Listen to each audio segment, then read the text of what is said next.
സൗദിയിൽ marketing sales തസ്തികകളിലെ സ്വദേശീവൽക്കരണ അനുപാതം ഉയർത്തി. സ്വദേശീവൽക്കരണ തോത് 60% ഉയർത്തിയത്. നിയമം ഇന്നു മുതൽ പ്രാബല്യത്തിലായി.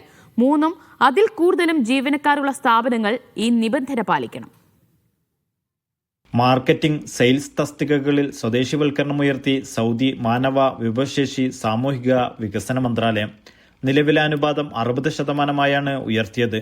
സ്വകാര്യ മേഖലയിലെ സ്വദേശി സാന്നിധ്യം വർദ്ധിപ്പിക്കുന്നതിന്റെ ഭാഗമായാണ് തീരുമാനം. മാർക്കറ്റിംഗ് മാനേജർ, പരസ്യ agent, graphic designer, public relations specialist തുടങ്ങി 10ഓളം തസ്തികകൾ മാർക്കറ്റിംഗ് വിഭാഗത്തിലും, സെയിൽസ് മാനേജർ, റീറ്റെയിൽ, ഹോൾസെയിൽ പ്രതിനിധികൾ തുടങ്ങിയവ സെയിൽസ് വിഭാഗത്തിലും സ്വദേശിവൽക്കരണത്തിൽ ഉൾപ്പെടുത്തിയവയിൽ ഉൾപ്പെടും.